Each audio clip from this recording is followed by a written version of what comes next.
এত কিছু দিলাম। ও বান্দা বান্দি শুনে রাখো, তুমি আমার কাছে লম্বা শরীর চাও নাই, ফর্সা শরীর চাও নাই, বুকের ভিতরে 32টি দাঁত চাও নাই, নাকের খাড়া সৌন্দর্য চাও নাই, হরিণের মতো চোখ চাও নাই, গোলাপের মতো ঠোঁটের পাপড়ি চাও নাই। আল্লাহ পাক বলে বান্দা একটু শুনে রাখো, জেনে রাখো, সূরা বাকারা খুলে দাও। খলিকাল ইনসানু যায়ফা, আল্লাহ পাক কোরআনুল কারীমে বলেছেন, ও বান্দা বান্দি আমি সবচেয়ে তোমাকে বড় দুর্বল বানাইলাম। কত বড় দুর্বল, বাকমাসার চাইতেও দুর্বল, ছাগলের বাচ্চা মুরগির বাচ্চা থেকেও দুর্বল। ও বান্দা তোমাকে আমি এত দুর্বল বানাইলাম, তোমার থেকে দুর্বল কেউ নাই, তোমার থেকে অসহায় কেউ নাই। একটা মুরগির বাচ্চা ডিম থেকে বেরোনোর পরে পিট পিট করে হাঁটা শিখে যায়, ওই বাচ্চাটাকে কাকুরার চাল একসঙ্গে যদি মা মিশিয়ে খেতে দেন, ওই মুরগির বাচ্চাটা চাল মুখে কাকুরগুলো আলাদা করে দেবে। কিন্তু মুফতি সাহেব, হাজি সাহেব, মৌলানা সাহেব, পীর সাহেব, তুমি তোমার খাবার চিনতে না। 1 বছর 2 বছর ধরে তোমাকে তোমার মা তোমার খাবার চিনিয়েছে। ও বান্দা বান্দি তুমি একই সঙ্গে পিশাব পায়খানা করেছো, হাতে মেখেছো, মুখে তুলেছো। ও বান্দা জেনে রাখো, তোমাকে আমি আল্লাহ চোখ দিয়েছিলাম, দেখতে পেতে চিনতে পারতে না, কান দিয়েছিলাম শুনতে পেতে উপলব্ধি করতে পারতে না, নাক দিলাম গন্ধ পেতে কিন্তু নির্ণয় করতে পারতে না, মুখ দিলাম স্বাদ নেওয়ার জন্য জিভের মধ্যে, কিন্তু সেটাকে তোমরা এদিক ওদিক করে সাইড করতে পারতে না। বান্দারে আমি আল্লাহ পাক ধীরে ধীরে তোমাকে সব দিলাম, না চাইতে এত কিছু দিয়েছি। বান্দা তুই চাইলে কত দিতে পারি?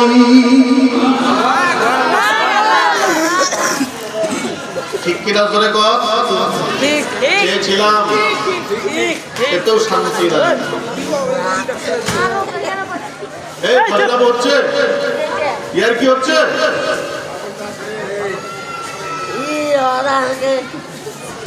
কি পাবো? পাবেন তো? খোদা তোমার মেহেরবানি, খোদা তোমার মেহেরবানি। তো ভারী চালাক লোক, ভাবছেন কি টাকা তো তুমি পাবো, আমরা তো শুরু করতে বলছে নাকি? সাথে সাথে বলতে অসুবিধা নেই তো? আরে রেডিওর গান শুনে টান মারা শিখে দিয়েছেন, আমাদের সাথে একটু শিখেন। হ্যাঁ, খোদা তোমার মেহেরবানি, খোদা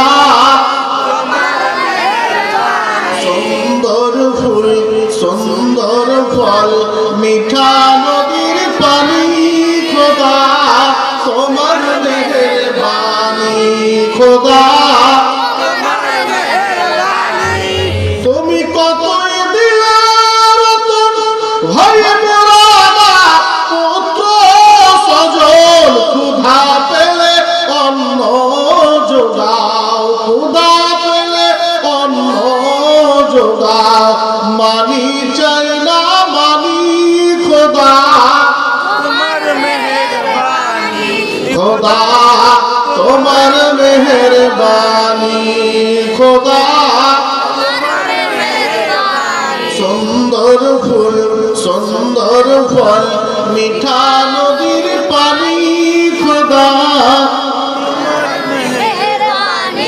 বলতেছিলাম যে আল্লাহ পাকের কাছে না চাইলে এত পাওয়া যায়।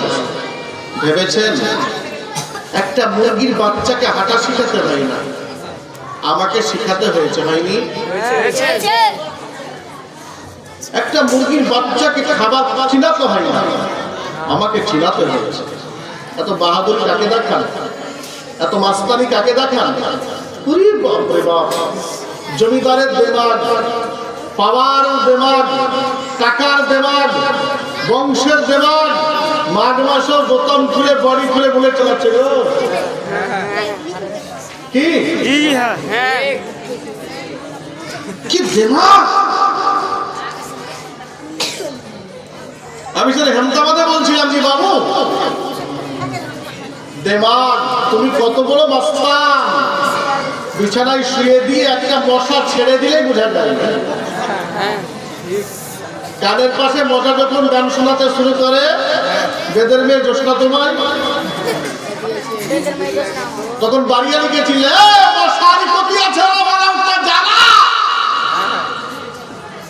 বন্ধু একটা মশাই তোমাকে এত বিরক্ত করেছে, ওয়ালাউটের ফ্যাক্টরি, গুড নাইটের ফ্যাক্টরি, মর্টিনের ফ্যাক্টরি, মশার ফ্যাক্টরি, মশারির ফ্যাক্টরি, সরকার ডিপার্টমেন্টের লোক পুষে রেখেছে। বলেন ঠিক না বল?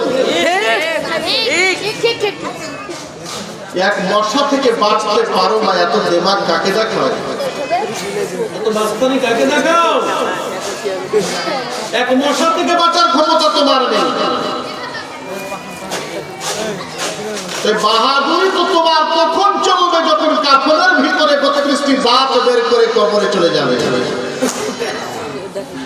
এই পাওয়ার দেখাও না, দেখি তোমার হিম্মত কতখানি যে তুমি চিন্তা করে বলতে পারবে মুখে হাত দিয়ে, হুজুর ইনশাআল্লাহ কাফনের ভিতরে হাসতে হাসতে আলাদা বারজাকে চলে যাবে। এটার নাম পাওয়ার, এটার নাম বাহাদুরি, এটার নাম হিম্মত। কাকে হিম্মত দেখাচ্ছ? 25 বছর 20 বছর তো চুলো থাকেন, চুল কাটে কি করে খাবো? কি করে খাবো? সাইকেলের চেন পাল্টাতে পারতে না। আবার তো 20 বছর পরে বাপের অনেক বেটার নেই, বোমার হোটেলে গিয়ে তোমাকে পড়তে হবে। কি বলেন? 20-30 বছর একে ন্যাক কাকে দেখাচ্ছ ভাই? কাকে দেখাচ্ছ? আল্লাহ ছাড় দেন, ছেড়ে দেন না।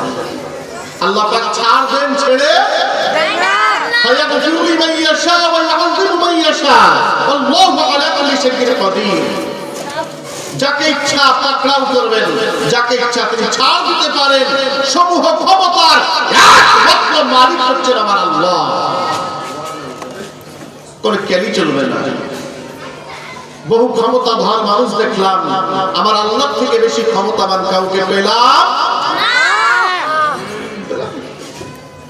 এত বাহাদুরি কিসের? হুঁশিয়ার হন, সতর্ক হন, সময় বড় নিকটে। আমার সমীক্ষায় আমি দেখতে পাচ্ছি সময় খুব নিকটে। জানি না ইমান নিয়ে কবরে যাওয়ার সুযোগ আপনার আমার হবে কিনা। আল্লাহ পাকের কাছে ফরিয়াদ করুন, কোন গণতন্ত্র, রাজতন্ত্র, প্রজাতন্ত্র, রঙ্গনাথ মিস্ত্রিদের সাচ্চার কমিটি, কোন কমিটি আর কিছু উন্নতি করে দিতে পারবে না।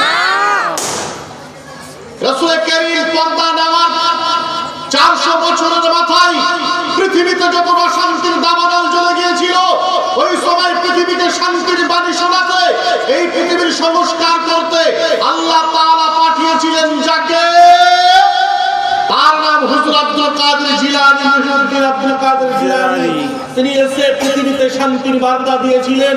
তাই উপাধি দেওয়া হয়েছিল মহিউদ্দিন, ধর্মের পুনর্জীবনকারী। জোরে বলুন সুবহানাল্লাহ। হুজুর বড় পীর আব্দুল কাদের জিলানী যাওয়া 400 বছর পেরিয়ে গেছে। প্রতিটি শতাব্দীর মুহূর্তে লক্ষ্য করে দেখলাম 400 ক্রস করার পরে পৃথিবীর অবস্থা ডামাডোলে ভরে গেছে। এই মুহূর্তে কারোর কথা কোনো কাজ করেনি, কোন নেতা সমাজ তৈরি করতে পারেনি, কোন ইমাম মসজিদের পরিবেশ ভালো করতে পারেনি, কোন পীর সাহেব মুরিদকে ঠিক রাখতে পারেনি, কোন প্রশাসন সমাজ কায়েম রাখতে পারেনি। এই মুহূর্তে আল্লাহ আরেকজনকে পাঠিয়ে দিয়ে থাকেন, যার নুরানি হককারী পাওয়ারে মানুষ আবার ছাতার তলাতে ফিরে আসে।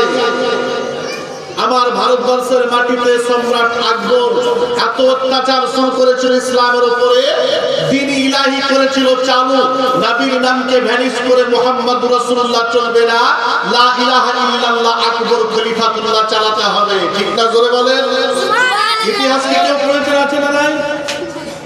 আমার ভারতবর্ষের মাটিতে অবস্থা হয়েছিল, পৃথিবীর অবস্থা কি হবে? ওই সময় আল্লাহ পাক ইমাম রব্বানী মুজাদ্দিদ আল পেশানিকে পাঠিয়ে দিলেন পাঞ্জাবের সিরহিন্দে। এসে তিনি তিনার নুরানি ফোকাসে সম্রাট আকবরের দ্বীন ইলাহিকে উচ্ছেদ করলেন। জাহাঙ্গীর পায়ে পড়ে গেল, তিনার লঙ্গরখানা থেকে ঝাড়ু লাগাতে। জোরে বলেন সুবহানাল্লাহ। ইসলামের নাম, ইসলাম গলাবাজি করার নাম নয়, ইসলাম যন্তর মন্তর ঘেরাও করার নাম নয়, ইসলাম বালিয়াডাঙ্গা 34 ঘেরাও করার নাম নয়, ইসলাম জাইনাবাদে দাঁড়ানোর নাম।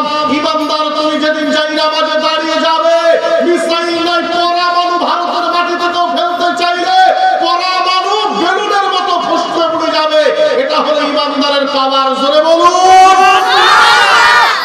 যেদিন তোমার ইমানের ব্যাটারি ভোল্টেজ বাড়বে, সেদিন তোমার আমার জয় নেমে আসবে, তোমাকে আটকাতে কেউ পারবে না।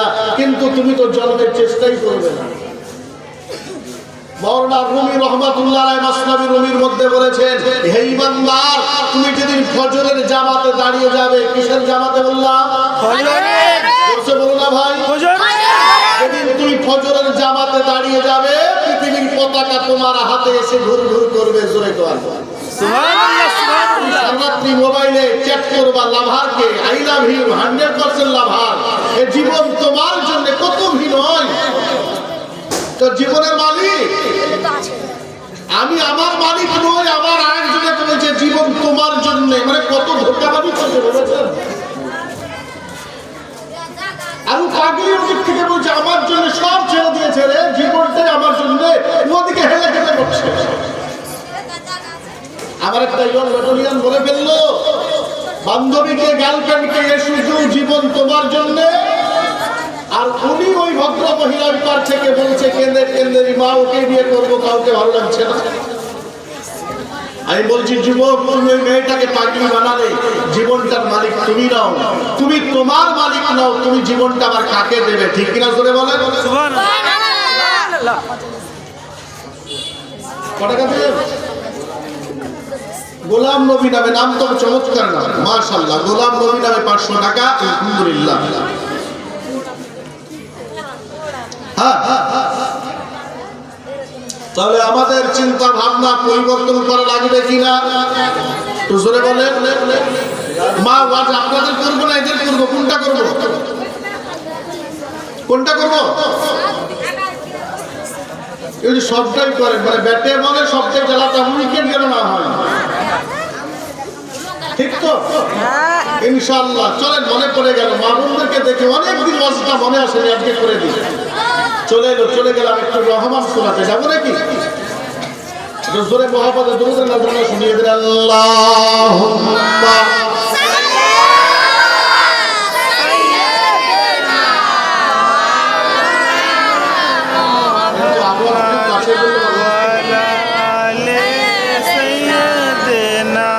মাওলানা।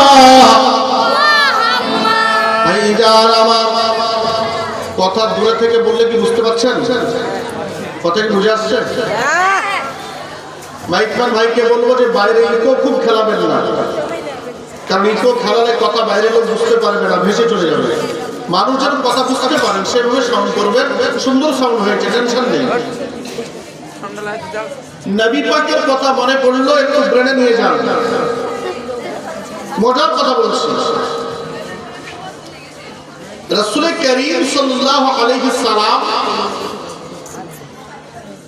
মা খাদিজাকে ঘুম থেকে উঠেছেন, নবী বিছানা ছেড়ে উঠেছেন। যদিও ডিরেক্ট ঘুম বলতে আমরা পারি না, নবী পাক বিছানা ছেড়ে উঠেছেন। গভীর মনোযোগ, পয়েন্ট নোট করবেন। একেবারে চলে গেলাম নবীজির বিছানাতে। রাসূল করিম বিছানা ছেড়ে উঠে মা খাদিজাকে বলছেন, খাদিজা, বলে হুজুর, বলে স্বপ্ন দেখলাম তোমাকে নিয়ে বেড়াতে গেছি। জোরে বলেন সুবহানাল্লাহ। কোথায় গেছে? বেড়াইতে। আপনারা স্বপ্ন দেখেন মা বোনদেরকে নিয়ে বেড়াতে যাওয়ার? দেখেন না।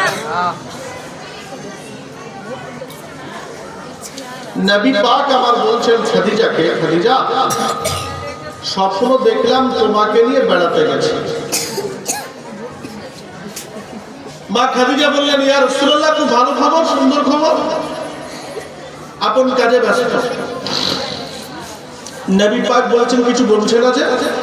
তো হুজুর স্বপ্ন দেখেছেন, খুব ভালো কথা তো। আচ্ছা, আপনি যদি ঘুম থেকে উঠে বউকে বলেন, হ্যাঁ গো, আজকে স্বপ্ন দেখলাম তোমাকে নিয়ে বেড়াতে গেছি, ওটার পর তো রান্না বান্না বন্ধ করে দিয়ে হয়তো বলবে যে চলো স্বপ্নের জিনিস কখন কি করতে কি হয়ে যাবে, ঘুরে আসি, বলবে কিনা? মা খাদিজা কেমন বলছেন না? মা, ও মা, মা, আল্লাহ রাসূল হাবিবুল্লাহ বলে দিলেন, ও খাদিজা বিনতে খুয়াইলিদ, বলে হুজুর বলে দেন, বলে বিবি শুনে না, আমি দেখলাম তোমাকে নিয়ে স্বপ্ন জগতে বেড়াতে গিয়েছি। আল্লাহ রাসূল হাবিবুল্লাহ যখন বলে দিলেন এই কথা শোনার পরে আম্মা খাদিজাতুল কুবরা বিরক্ত বোধ করলেন না। তিনি তিনার স্বামীকে মায়ার নবী, আপন নবী, দরদি নবী, ওই নবীকে কোনো বিরক্ত করলেন না। কিছু সময় পরে রাসূল কারীম আমার আম্মা খাদিজাকে নিয়ে টুক টুক করে যেন বেরিয়ে পড়লেন।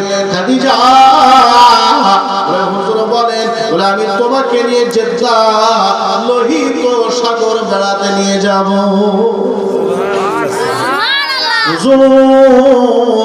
লোহিত সাগর বেড়াতে যাবেন, মজার মজার কথা আপনাকে বলবো, ব্রেনে নিয়ে যাবেন। আহারে টুক করে বাবা বেরিয়ে পড়লেন। বলে কি বলবো, যেই পথের যাত্রী রাসূলুল্লাহ আর আম্মা খাদিজাতুল কুবরা, আল্লাহর পরে জমিনের উপরে সৃষ্টি জগতে যে নবীর থেকে এত সুন্দর, যে নবীর থেকে এত সম্মানিত, যে নবী পাকের থেকে এত আপন, যার থেকে এত দামি আর বাবা কেউ নাই। ওই পথে চলতেছেন আম্মা খাদিজাকে নিয়ে, রাস্তায় তিনারা দুইজনে চলছেন। একটা সুন্নাত চিনে রাখেন, ভালোভাবে কাজে লাগাবেন।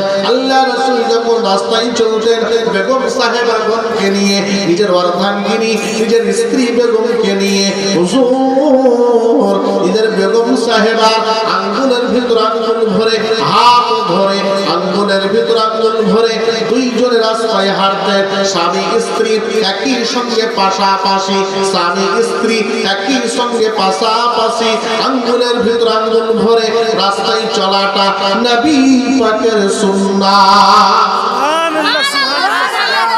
এই যারা রোমান্টিক জীবন চান, যারা আনন্দ বিনোদন চান, লাভের জীবন চান, আমি আপনাকে বলতে পারি, আমি আপনাকে শোনাতে পারি, আমার নবী শুধু নামাজের কথাই রেখে যান নাই, আমার নবী শুধু রোজার কথাই বলে যান নাই। আমার নবীর থেকে বড় প্রেমিক, আমার নবীর থেকে বড় 100% লাভার আল্লাহর জমিনে দ্বিতীয় কেউ এসেছে বলে আমার জানা নাই। স্ত্রীকে কেমন ভালোবাসতে হয়, প্রতিবেশীকে কেমন ভালোবাসতে হয়, মায়ের জাতকে কেমন সম্মান দিতে হয়, এই শিক্ষা জগতের মাটিতে জেনে রেখে গেলেন। তার নাম মুহাম্মদ রাসূলুল্লাহ। রাস্তায় চলে যান, চলতে বাবা আল্লাহ রাসূল আমার খাদিজাতুল কুবরাকে নিয়ে লোহিত সাগর, যেখানে বাবা হজ করতে গেলে জেদ্দা বিমানবন্দরে নেমে যেতে হয়, ওই বিমানবন্দরে পৌঁছে গেলেন। তখন বিমানবন্দর নয়, লোহিত সাগর, একটা তীর, একটা পাড়, একটা চর, ওই বাবা সমুদ্র সৈকত, ওই সাগরের সৈকতে আল্লাহ রাসূল গিয়ে হাজির হয়েছেন। ওকে ঝুঁকে দিচ্ছে কে? রহমতের ফেরেশতারা, তারা পৃথিবীর যিনি শ্রেষ্ঠ রাসূল। ওইখানে মা খাদিজা লোহিত সাগরের ডান তীরে বাবা, আহারে নবী আম্মা খাদিজাকে নিয়ে টুটু করে চলতে লাগলেন। 1.5 কিলোমিটার মতো পথ যাবার পরে নবী থমকে দাঁড়িয়ে গেলেন। আপনাকে কত সুন্দর ঘটনা দিচ্ছি, একটু প্র্যাকটিক্যালি গিয়ে মিলিয়ে নেবেন। ওই লোহিত সাগরের বাবা পারে আমার নবী আম্মা খাদিজাকে নিয়ে 1.5 কিলোমিটার মতো চলে গেলেন। যাওয়ার পরে একটা সাদা পাথর সাগরের উপরে পড়ে আছে। হুজুর আমার ওই পাথরের কাছে থমকে দাঁড়িয়ে গেলে, যাওয়ার পরে আম্মা খাদিজাকে বলেছিলেন, বিবি ও বেগম সাহেবা, বলে হুজুর একবার বলুন, হুজুর একবার বলুন কি বলতে চান? বলে বেগম সাহেবা খাদিজা, এই পাথরটা সম্পর্কে কি তুমি জানো? আম্মা খাদিজা বলেছিলেন, হুজুর আমি তো গাইডি নই, আমি তো কিছুই জানি না, আপনি আমাকে বেড়াতে নিয়ে এসেছেন, গান আপনি বেশি কিছু জানবেন। আল্লাহ রাসূল আমার বলেছিলেন, ও বেগম সাহেবা খাদিজা, এই পাথরটা বড় দামি, এই পাথরটা বড় দামি। বলে কেন গো? বলে এই পাথরটা বড় দামি, এই পাথরটার উপরে দাঁড়িয়ে দাঁড়িয়ে আমাদের আদি পিতা আদম, আমাদের মা হাওয়া, আমাদের আদি পিতা আদম, আমাদের মা হাওয়া এই পাথরে দাঁড়িয়ে দাঁড়িয়ে আমাদের জন্য দোয়া করতে। সুবহানাল্লাহ, সুবহানাল্লাহ, সুবহানাল্লাহ, সুবহানাল্লাহ। আল্লাহ রাসূল হাবিবুল্লাহ যখন এই কথা বলেছিলেন, ও জনম দুঃখী মা, পেটে ধরা মা, কষ্ট পাওয়া মা, কিসের নেশায় নবীকে ভুলে গেলে? কোন আকর্ষণ নবী থেকে দূরে সরিয়ে দিল যে নবীর থেকে আমার এত আপন, আমি আর কাউকে খুঁজে পেলাম না। মা এত আপন নয়, বিবি এত আপন নয়, বেটি এত আপন নয়, আমার নবী উম্মতের যত আপন। ওই নবীকে ভুলে কেমনে থাকো যুবক, ওই নবীকে না বলে না ডেকে কেমনে ঘুমাতে পারো? হে যুবকের দল, ওই নবীকে ভুলে কেমনে থাকো যে নবী সর্বক্ষণ উম্মত উম্মত করেছে। আহারে রাসূল আমার পথের কাছে থমকে দাঁড়িয়ে, লালু মিয়া 500 টাকা, আরেকজন 500 টাকা। আল্লাহুম্মা আমিন। নাম বলতে ভুলে গেলে অসুবিধা নেই, কারণ আপনি ভুলে যেতে পারেন, ভুলবেন না কে? আল্লাহ। বলে বলেন না আল্লাহ। কষ্ট হচ্ছে আপনাদের? না। আমার পিছনের ভাই কষ্ট হচ্ছে? ভাইজা, যে নবী আপনাকে কখনোই ভুলতে পারেন নাই, ওই পাথরের কাছে দাঁড়িয়ে রাসূল আমার বলতেছেন, খাদিজা এই পাথরটা বড় দামি, এই পাথরটা বড় দামি।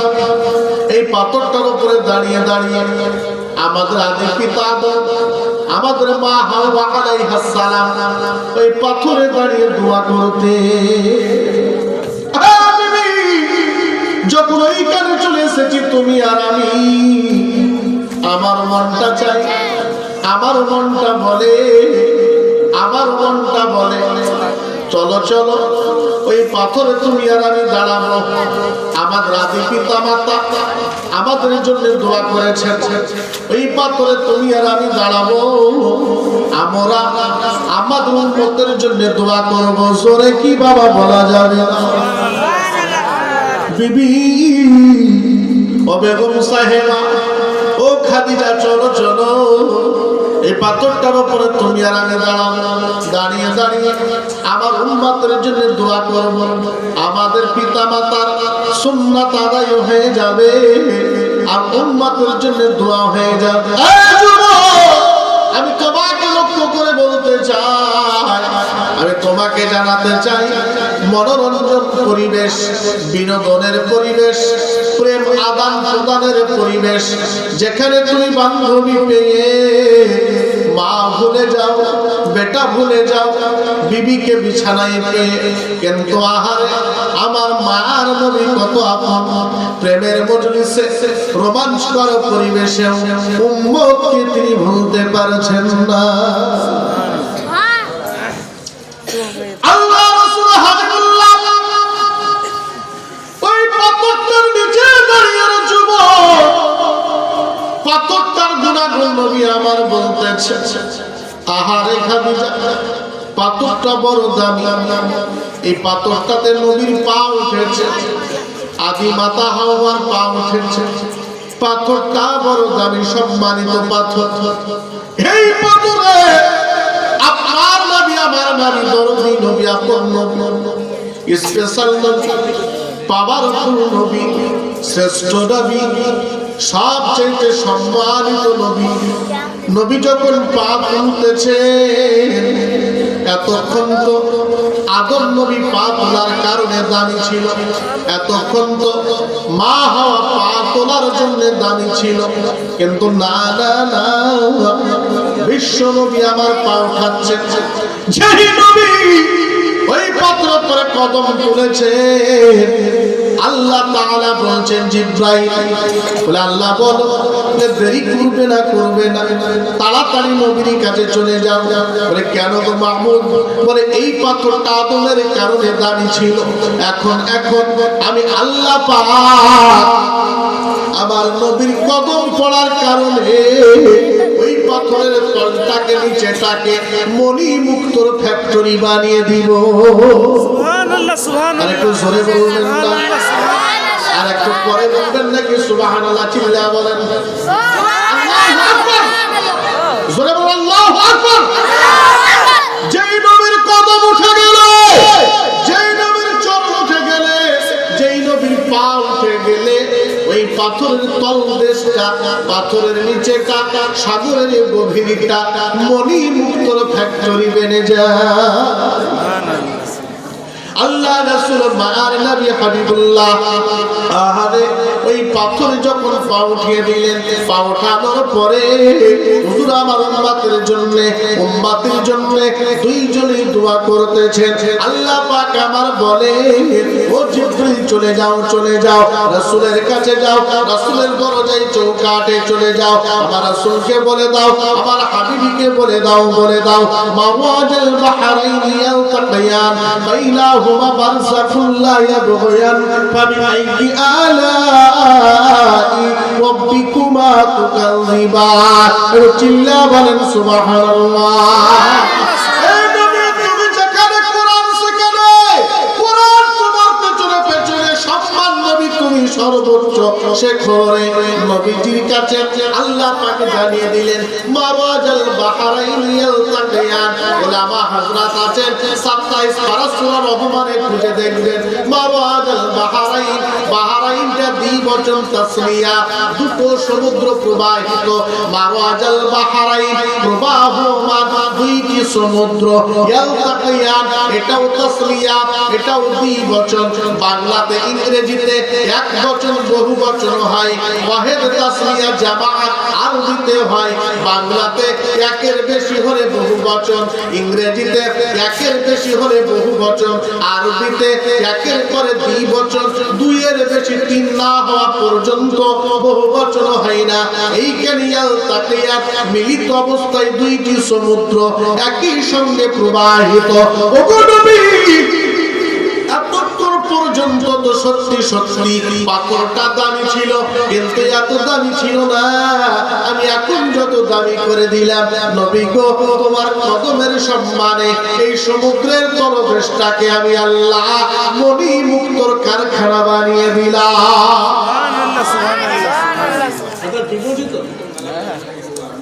ভাইজান, এই নবীজির সম্মান, নবীজির মর্যাদা দোয়া হয়ে গেল। হুজুর আমার আম্মাকে নিয়ে ফেরত চলে আসছে, টো করে নবীজি আমার চলে আসতেছেন। কিছু দূর আসার পরে বাইতুল মুসাররফ জেদ্দা থেকে বাইতুল্লাহ বাইতুল হারাম কাবা শরীফের দিকে আসার পথে বাবা 1.5 কিলোমিটার আসবেন। আসার পরে দেখবেন বাম হাতে একটা উঁচু পাহাড় আছে, সাইনবোর্ড লেখা আছে পাহাড়টার নিচে বগদাদিয়া। জায়গাটার নাম হলো বগদাদিয়া। কি নাম বললাম জোরে বলেন? বগদাদিয়া। এই পাহাড়টার কাছে নবীজি এসে থমকে দাঁড়িয়ে গেলেন। তখন তো বাবা 34 ফুটের রাস্তা ছিল না, তখন তো এবড়ো খেবড়ো উঁচু নিচু পাহাড়ের পথ, ওই পথ ধরে নবী চলেছে। আল্লাহ রাসূল হুজুর আমার ওই পাহাড়ের কাছে থমকে দাঁড়িয়ে গেলেন। আহারে আম্মা খাদিজাতুল কুবরাকে বলতেছেন, খাদিজা বলে হুজুর, বলে দাঁড়াও এই পাহাড়টার উপরে চলো একটু ঘুরে আসি। বলে কেন গো? বলে ও খাদিজা তুমি জানো না এই পাহাড়টার উপরে অনেকগুলো কবর আছে, যেই কবরে আল্লাহ পাকে অনেকে নবীগণ আরাম করতেছেন। জোরে বলো জিয়ারত হয়ে গেল। যারা কবর জিয়ারত খুঁজে পাও না ভাই, কবর জিয়ারতের দলিল খুঁজে বেড়াও, মাজারের দলিল খুঁজে বেড়াও। এই দলিলগুলো একটু কাজে লাগানোর চেষ্টা করবে। আপনাকে নিজেকে নিয়ে জিয়ারতের পরে নবীজি বাইতুল্লাহর দিকে রওনা হয়ে গেলেন। টুক করে চলে যায়। কিছুটা দূর যেতে না যেতে আমার নবী আবার দাঁড়িয়ে গেলেন। ওলামা হযরতকে বলবেন, আজকের মিডিয়া জগৎ গুগলকে সার্চ করবেন। কিছুটা দূর যেতে না যেতে দেখবেন ওই রোডের উপরে একটা রেহেলের মতো দরওয়াজা আছে, গেট আছে। আছে না আছে? ইতিহাস জানতে চাইবেন না গেটটা কেন আছে? জানতে দরকার আছে, বলবো? মায়ার নবী হাবিবুল্লাহ নূরুল্লাহ আমার ওই গেটের কাছে বাবা কখন তো রং চমঝম করা গেট না, তবে গেটটা ওই রকমই, এতটুকু কম বেশি নয়। যেমন দেখতে পান তেমনই গেটের কথা আপনাকে আমি বলছি। হুজুর ওই গেটের কাছে বাবা বাম দিকের পিলারে গেটটা এরকম উঠেছে। উদাহরণ দিচ্ছি আপনাকে, এটা একটা পিলারের গোড়া, এটা একটা পিলারের গোড়া, এইভাবে গেটটা উঠছে। হুজুর আবার বাম গেটের পিলারে আহারে হুজুর আরাম করার জন্য বসে পড়লেন। মা খাদিজাও বসে আছে। বড় মজার কথা বলছি রে যুবক, ও শ্মশান এলাকার মানুষ, ও মা বোনেরা আমার, গভীর মনোযোগ, নোটগুলো সঙ্গে করে নিয়ে যাবেন। আল্লাহ রাসূল হাবিবুল্লাহ আম্মা খাদিজাতুল কুবরাকে নিয়ে আহারে ওই গেটে বাবা পিলারের গোড়ারিতে আরাম করার জন্য বসেছে। বসতে না বসতে আহারে একজন এতিম ছেলে নবীজির কাছে হাত বাড়িয়েছেন। জোরে বলুন সুবহানাল্লাহ সুবহানাল্লাহ। একজন এতিম ছেলে নবীজির কাছে হাত বাড়িয়েছেন। মায়ার নবী এতিম ছেলের হাতটা ধরে ধরে টেনে নিয়েছেন। জোরে বলবেন সুবহানাল্লাহ সুবহানাল্লাহ। ওই ছেলেটাকে নবী আমার হাত বাড়িয়ে বুকে টেনে নিলে নামার পরে এত বাদর ছেলেটা কোনদিন পাই নাই, বাবাও নাই মাও নাই, এতিম হলে যেমনটা লাগে আমার নবী বুকে টেনেছেন। ছেলেটা ডুকরে ডুকরে কাঁদতে লেগেছে। নবীজির মায়ায়, নবীজির ছোঁয়ায়, নবীজির ভালোবাসায়, নবীজির ব্যবহারে বাচ্চা ডুকরে ডুকরে যেন কেন্দ্রে চলে যায়। আল্লাহ রাসূল হাবিবুল্লাহ বললেন, ও বাবা শিশু, ও বাবা শিশু, ও বাবা কাঁদো কেন, এমন করে কাঁদো কেন? ঠোঁট ঠোপরে ছেলেটা বলেছিল, আগে গো আপনি চিনি না, আপনাকে তো জানি না। আমার নবী বললেন, আমাকে চেনা লাগবে না, তুমি তোমার পরিচয় দাও, কাঁদো কেন? ওই ছেলেটা ওই সবাই নবীজিকে বললে, হুজুর বড় ব্যথা, বড় বেদনা, হুজুর বড় কষ্টের কথা। বলে কি গো কি? বলে আমার আব্বা আম্মা ইন্তেকাল করেছেন, পৃথিবীতে নাই।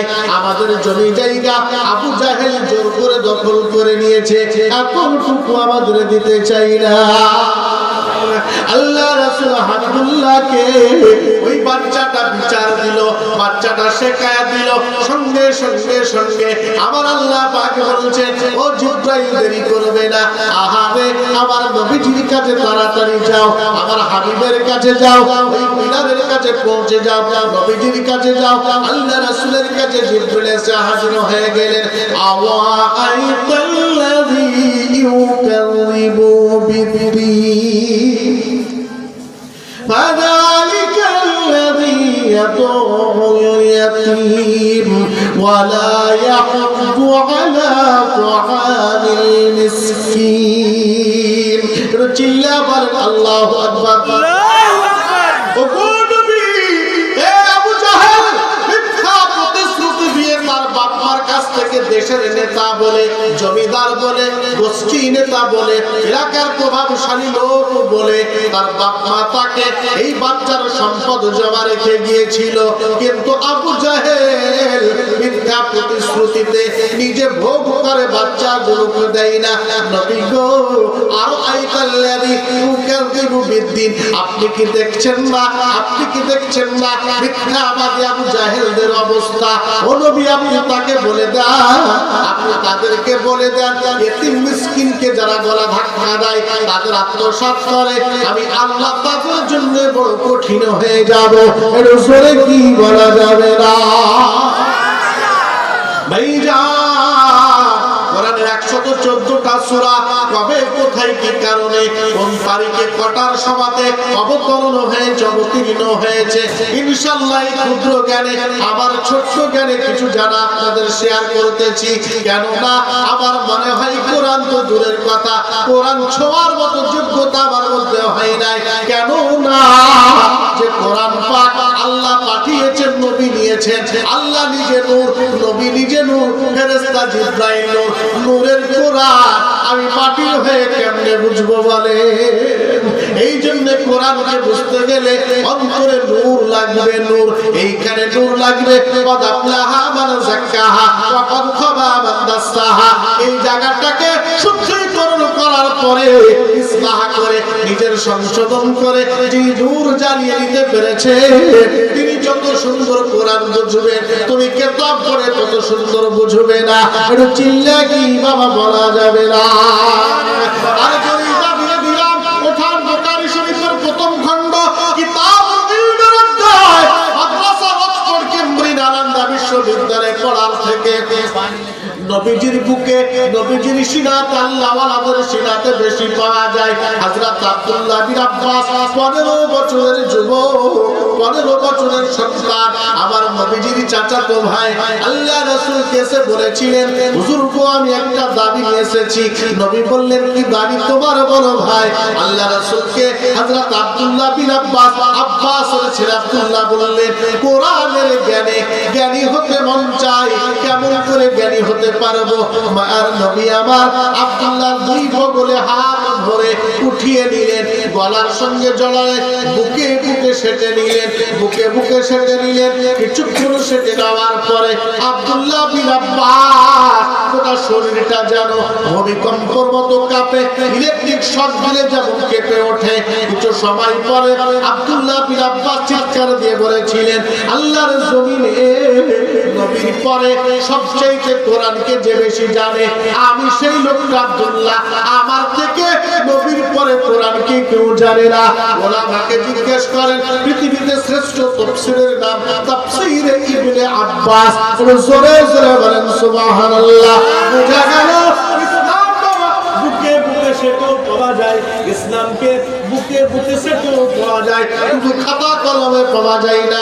নবীজির বুকের সঙ্গে টাচিং করে আব্দুল্লাহ পৃথিবীর শ্রেষ্ঠ মুফাসসির বনে গেলেন। একটু চিৎকার দিয়ে কি বলা যাবে না?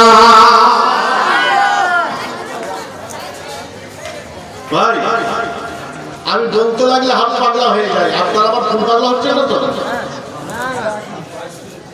আমি দাঁড়িয়ে গেছি গেটে, কিন্তু সূরা মাউন,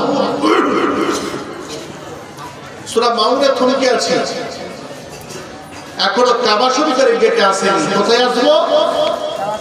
জোরে বলা লাগবে। সাল্লাল্লাহু বলেন সিজদা করে কাবা বাইতুল্লাহ, যার প্রেমে ঝুঁকে পড়ে আরশে মুআল্লা। সুবহানাল্লাহ। আমি তো কাবার গেট এখনো যাইনি, নবীকে নিয়ে তো আমি রেহেল নামক গেটে আছি, গেটটার নাম হলো রেহেল গেট। এই গেটে দাঁড়িয়ে আছি আমি। এখান থেকে কাবা এখন 18 কিলোমিটার যেতে হবে। কত কিলোমিটার বললাম? 18 কিলোমিটার। কি যাওয়ার ইচ্ছা আছে? চাইছেন? এর মধ্যে কত মজা আছে জানেন? স্ত্রীকে আদর করলে কত নেকি পাওয়া যায়, স্বামীকে সোহাগ করলে কত সোহাগ করলে নেকি পাওয়া যায়। গোটা ব্যাখ্যা লুকিয়ে আছে, বলবো নাকি আপনাদের? সবটাই নবী শিখিয়েছেন। নবী খালি আল্লাহু আকবার বলা শেখাননি। পৃথিবীতে সবচেয়ে দামি কথা বেগমকে বলা, আই লাভ ইউ, গার্লফ্রেন্ডকে বলিও না, এটাই নবী শিখিয়েছেন। স্ত্রীকে আই লাভ ইউ বলো, পরের মেয়েকে বলিও না। হ্যাঁ, সকাল দুপুর বিকেল 3 বার করে আই লাভ ইউ বলবেন। কাজ করেন তো ফোন করে বলবেন আই লাভ ইউ, তো দেখবেন আল্লাহু আকবার জোড়া জোড়া ডিম দেবে। হ্যাঁ,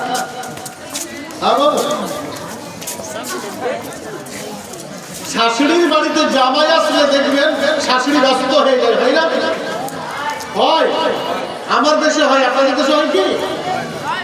মনে হয় কি শ্বশুরের কোনো চিন্তা নাই, শাশুড়ি শুরু করে দেয়, হ্যাঁ জামাই আসছে কিছু করো, আমরা যাচ্ছি না খাব।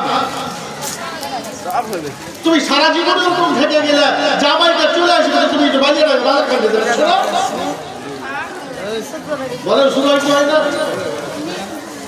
যত জ্বালা বলেছে সব ভালোবাসে শাশুড়িতে, শ্বশুরে কিছু ভালোবাসে না। তত ভালোবাসে তো আপনার সাথে বাজারে দেখি না।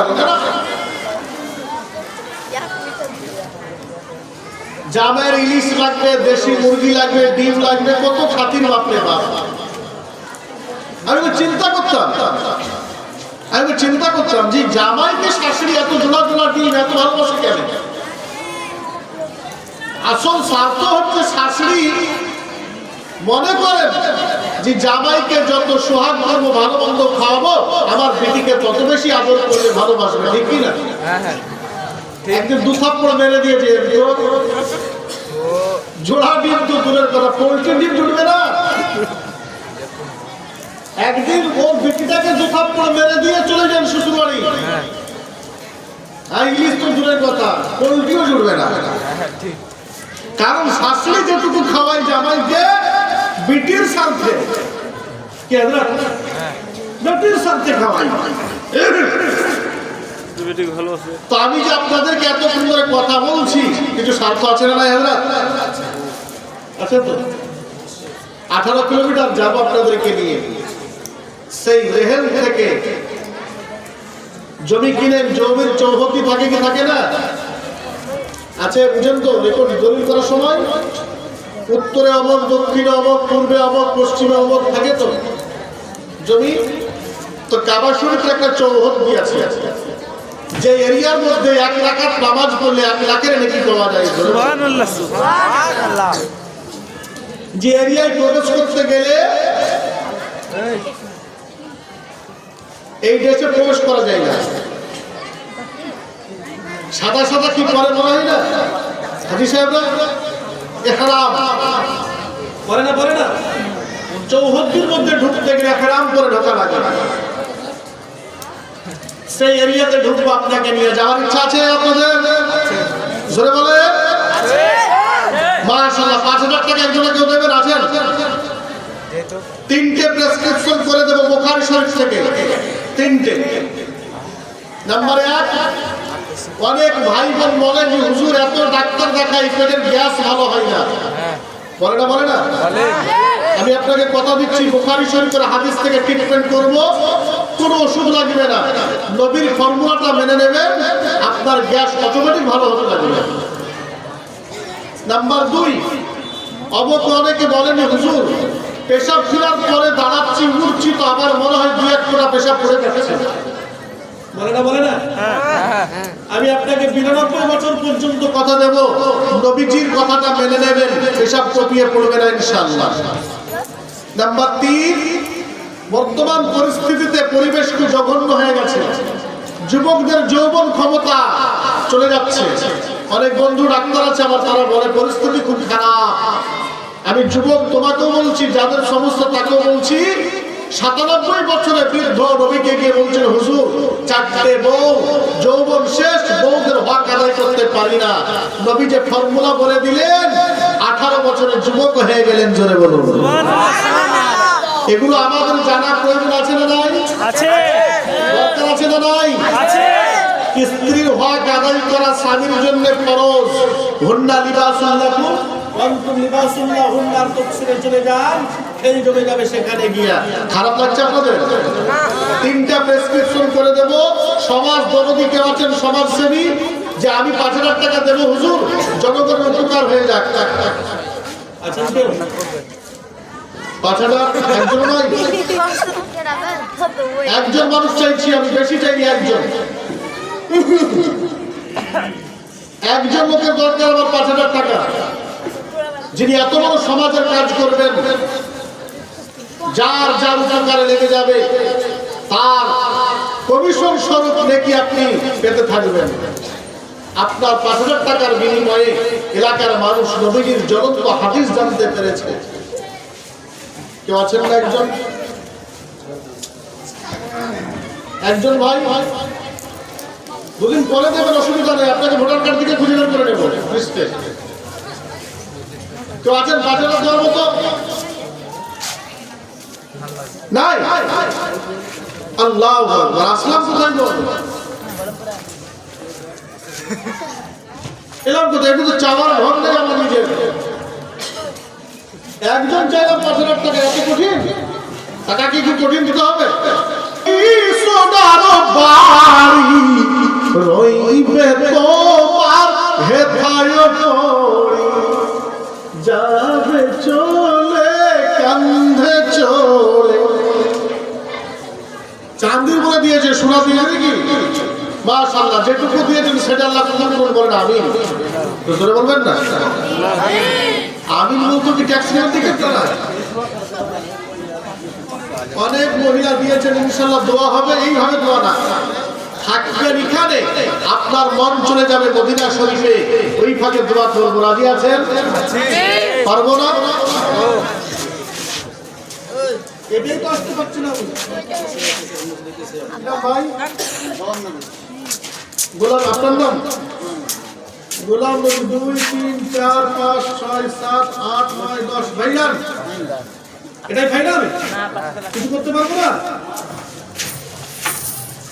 গোলাম নবী সাহেব রাসূল করিম সাল্লাল্লাহু আলাইহি ওয়াসাল্লাম এবং তার বেগম সাহেবা বক্তব্য দিচ্ছিলাম আমি আপনাদেরকে নিয়ে। 5000 টাকা তিনি দিয়েছেন, আলহামদুলিল্লাহ। আমি ভাইকে বলবো যে বেগম সাহেবার নামে যা কিছু পারবেন ওনার কাছ থেকে একটু নিয়ে আসেন, যেহেতু একজন হয়ে গেছে। যেটুকু পারবেন আপনি, আমি জোর করতে পারবো না, ইসলাম তো আমাকে শিখায়নি। ওনার যেটুকু ভালো লাগবে ওনাকে সেটুকু দিতে পারেন। একটু দেন ভাই, গোলাম নবী সাহেব একটু আন্তরিক ভাবে দেন। আচ্ছা আর কেউ আছেন? পাঠান 3টে প্রেসক্রিপশন 5000 করে দাম রাখলাম। মাশাআল্লাহ,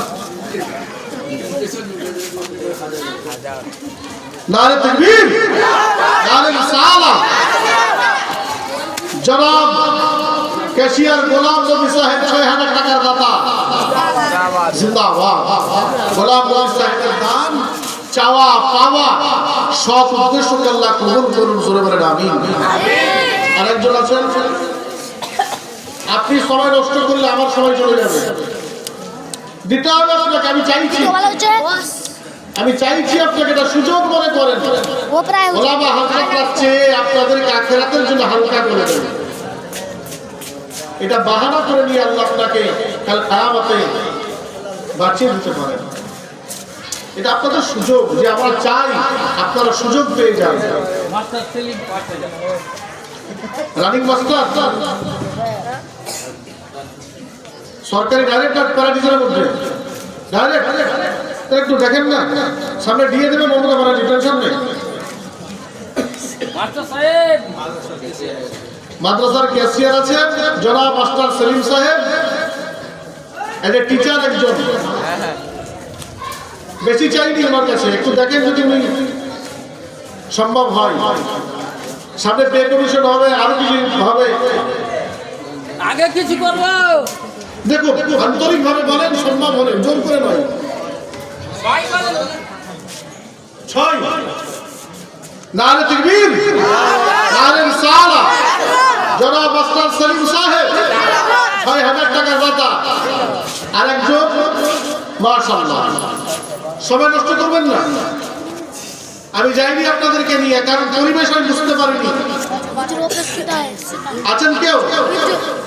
মহাশূন্য থেকে নিয়ে প্রশান্তের গভীরতা পর্যন্ত আপনাকে বলতে পারতাম ইনশাআল্লাহ,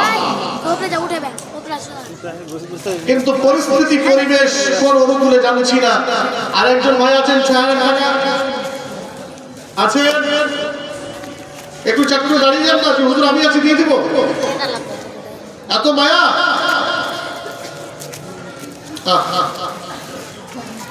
একজন ভাই, কোন যুবক বন্ধু একসঙ্গে পান খাও, চা খাও, সিগারেট খাও, আর কি একসঙ্গে 2 বন্ধু মিলে 6000 টাকা দেওয়ার মতো তুমি আছো? বন্ধুত্ব তোমার। একজন আছেন না? আমি কিন্তু দুটো পেয়েছি। নবীজি আমার গেটে দাঁড়িয়ে আছে, মা বোনদের কাছে চাইবো না, মা বোনদের কাছে লাস্টে যাবো, কারণ মা বোনরা দেবেন, মা বোনরা দেন না এমন কোনো জায়গা পাই না। হ্যাঁ, পকেট পরা টাকাগুলো নাই গো স্বামীর।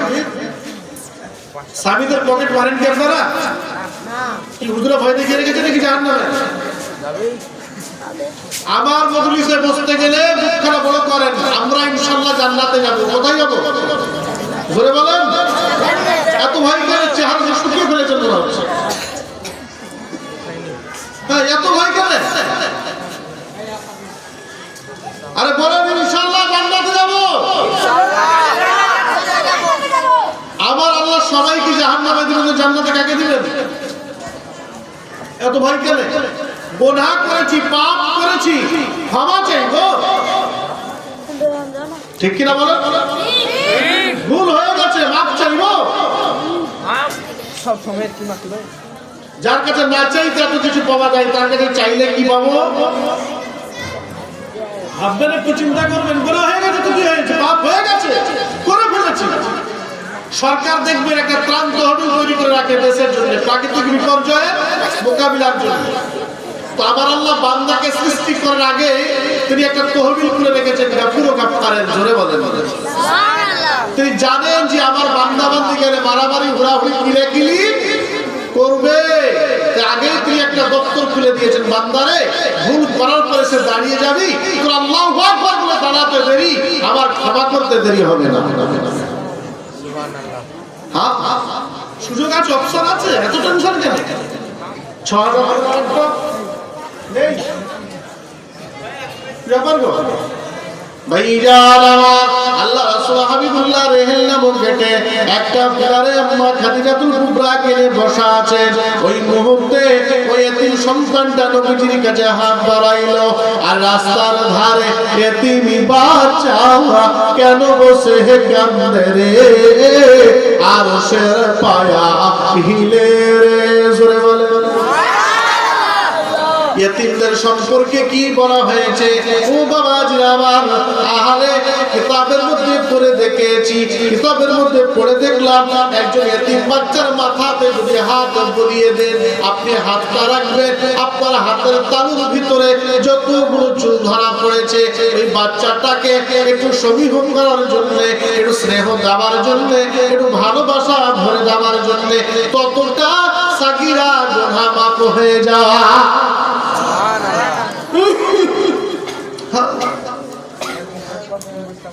6,000 টাকা আসবে না। কোনো মা বোন না এখানে জোর করে যে এতক্ষণ ভাইয়েরা দিচ্ছেন তো চান আমি দিয়ে দেবো? আছে কোনো মা, কোনো বোন আছেন? কোনো মা দেখেন তো, কোনো বোন আপনাদের পক্ষে পক্ষে আছে?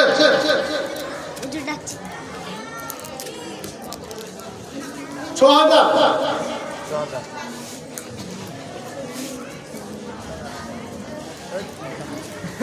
হচ্ছে না। স্বামীর পকেট মারা জায়েজ বা না জায়েজ কতটা করে রেখে দেব?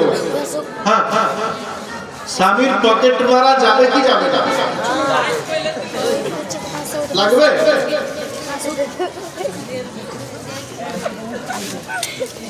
টাকাটা হালাল করার জন্য একটু দাম করবেন। কি গো, আপনারা দিচ্ছেন না তো বলছি না, গত 4 দিনও হয়তো দিয়েছেন। শেষের আনন্দ আলাদা, আজকের শান আলাদা, আজকের মান আলাদা। কারির কেরাতের পাগড়ি হবে হাফিজে কোরআন। গুরুত্বটা কি বুখারী থেকে বলবো, কিতাবে বুখারী কিতাবুল ইলমের অধ্যায় থেকে বলবো ছোট্ট করে কেরাতের গুরুত্বটা কি আছে। ভাইজান আমার, হুজুর আবার ওই গেটের পিলারে এর মতো অবস্থায় সূরা মাউন নাযিল হয়ে গেল। প্রত্যেকটা সূরা, প্রত্যেকটা ব্যাখ্যা বিশ্লেষণ লুকিয়ে আছে, কোথায় কেন কি কারণে অবতীর্ণ হয়েছে। একটু পরে বাবা নবীজি আমার আম্মা খাদিজাকে নিয়ে টোটো করে কাবা শরীফের দিকে চলে যান। কাবা শরীফের দিকে বাবা চলে যান। যেতে হুজুর আবার কিছুটা পথে বাবা থমকে দাঁড়িয়ে গেলেন। ওইখানে দাঁড়িয়ে যাওয়ার পরে আল্লাহ রাসূল আবার বললেন, ও বিনতে খুয়াইলিদ খাদিজা বলে হুজুর একবার বলুন। বলে এই দেখো পাহাড়টা দেখতে পাও? বলে হুজুর হ্যাঁ। বলে ওই পাহাড়টার উপরে চলো ঘুরে আসি। বলে হুজুর কেন উঠতে চান এত কষ্ট করে? আল্লাহ রাসূল আবার বলেছিলেন, ও বিবি খাদিজা ওই পাহাড়টার উপরে একটা গুহা আছে, আমি নবী যতটা জানি তুমি জানো না। ওই গুহাটাতে আমাদের আদি পিতা মাতা আরাম করতেন, বিশ্রাম নিতেন। ও বিবি চলো। যখন আমরা পর্যটক হয়ে ভ্রমণ এসেছি, আমি যখন তোমার গাইড, এগুলো দেখে নাও। ওই পাহাড়টার উপরেই বাবা করতে কম বেশি 80 ফিট উঁচুতে উঠে পড়লেন। উঠে পড়ার পরে একটা বড় গুহা দেখতে পান। ওই গুহাটার দরওয়াজায় নবীজি আবার দাঁড়িয়ে গেলেন। মজার কথা বলছি বাবা, মজার কথা বলছি, শুনে রেখে দেন। আল্লাহ রাসূল হাবিবুল্লাহ ওই গুহার ফটকে দাঁড়িয়ে বলেছিলেন, ও বিবি এই গুহাটার ভিতরে আমাদের আদি মাতা পিতা আদম ও হাওয়া আলাইহিস সালাম আরাম করতেন, বিশ্রাম নিতেন। চলো আমার মনটা চায় ওইখানে পাথরে দাঁড়িয়ে দোয়া করেছি, এই গুহাতে একটু আমরা আরাম করবো। আমাদের আদি পিতা করে নেব। একটু জোরে কি বাবা বলা যাবে না? ওই দোয়ার ভেতরে আল্লাহ রাসূল আবার প্রবেশ করে গেলেন। প্রবেশ করার পরে নবীজি আবার ওই লোকের ছোট পাথর উপরে শুয়ে পড়লেন। নবীজি ডান হাতটা মাথার তলে দিলেন, মাথার নিচে ডান হাতটা দিলেন, বাম হাতটা বিছিয়ে দিলেন। কত রোমান্টিক নবী আমার, কত মনোরঞ্জন করেছেন আল্লাহ রাসূল হাবিবুল্লাহ। বাম হাতটা বিছিয়ে দিলেন, দেওয়া পরে বলেছিলেন, ও বিবি, ও বিবি খাদিজা, খাদিজা, খাদিজা। বলে হুজুর বলে দেন, বলে দেন। বলে আমার হাতের উপরে মাথা রেখে তুমি আরাম করে নাও, পূর্বের সুন্নাত আদায় হয়ে যাবে। একটু বুকখানা বড় করে বলেন সুবহানাল্লাহ। আরে তো এরা তো পাগড়ি নিয়ে আসেন। হ্যাঁ নিয়ে আসো। ৬,০০০ যতক্ষণ না দিচ্ছে আমি গেটে ঢুকছি না কিন্তু পাগড়ি দেবে। চাঁদা বলে, তারা বলে, বলে বাইতুল মামুর, নবীজি আইলাম ভোরে ভোর। তো সে বলে আপনি বলুন না সুবহানাল্লাহ। আজকে শিক্ষা কয়টা নিয়ে গেলেন, কয়টা নিলেন? এতক্ষণ ধরে যে চিল্লালাম আমি, কি পেলেন? নাম্বার ১, আমি জমিদার হতে পারি, অর্থশালী হতে পারি, ধন সম্পদের ধন কুবের হতে পারি, ফর্সা লম্বা চামড়ার হতে পারি, কিন্তু আমি একজন বিনম্র ভদ্র মানুষ হব, অহংকারী হব না। ঠিক কিনা জোরে বলেন? পারা যাবে? পারবো না? আমরা অহংকার থেকে বেরিয়ে আসতে পারবো না? যাবতীয় সমূহ অহংকারের মালিক একমাত্র আল্লাহ। সৃষ্টির কোনো অহংকার সাজবে না, অহংকার সাজে শুধুমাত্র আল্লাহ থাকে। যার ধরা নাই, ধরা নাই, ছোঁয়া নাই, তিনি ধরা ছোঁয়ার বাইরে, জ্ঞান গরিবার সীমিত জ্ঞানের বাইরে, সে মহান স্রষ্টা একমাত্র অহংকার সাজে, আমার আপনার সাজবে না। সুতরাং নিজেকে বিনয়ী বানানোর চেষ্টা করব। এতে যদি কেউ আমাকে দুর্বল মনে করে, অসুবিধা কিচ্ছু নেই। তোমার দুর্বল ভাবাতে আমার কিছু হবে না। যিনি জানেন তিনি আমার আল্লাহ। সুবহানাল্লাহ। পারবো না আমরা? পারবো। নাম্বার ২, আমরা না চাইতে আল্লাহ পাকের কাছে এত সুন্দর বডি পেয়েছে, ঠিক কি না? আমরা চাইবো কার কাছে? আল্লাহর কাছে। জোরে বলেন না। আল্লাহর কাছে। না চাইতে যদি এত সুন্দর পেয়ে যাই, চাইলে কত পাবো?